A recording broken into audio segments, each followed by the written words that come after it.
Hello, in this video I'm going to show you how to move, distort and warp your shapes. If we haven't met, I'm Liz, I'm an illustrator and pattern designer based in Lisbon, Portugal. So let's dive into it. In the first video, I introduced you to brushes, a razor tool and how to use color.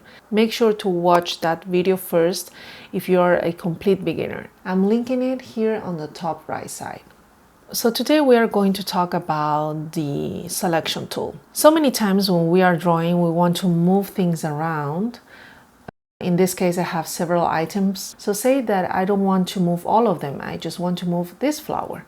So what we will do is click here on the left side, the S icon, and you will see that a menu will appear here. So you can use the freehand to select the flower that you want to move, and once you have your item selected, you will click the arrow tool, or also known as the transform tool, and now you can move it wherever you want.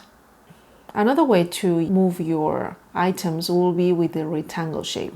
So say that you want to move the 4 items here, you just click the rectangle and a shape will appear. And that way you will click again the transform tool and you will move the 4 of them. Same happens with the ellipse tool.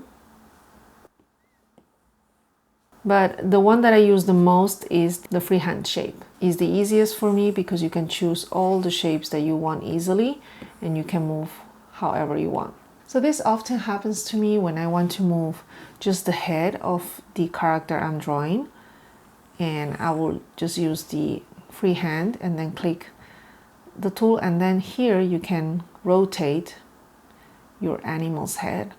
You can make it bigger or smaller or change their body expression. So if you want to go back, remember, one tap with 2 fingers and you are back to the initial shape.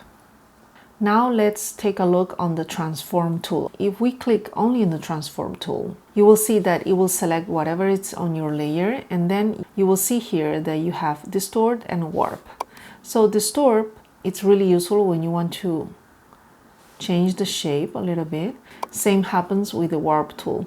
If you want to change the direction of your character or whatever you drew, you can use the warp tool, you see? And it changes the appearance of your illustration.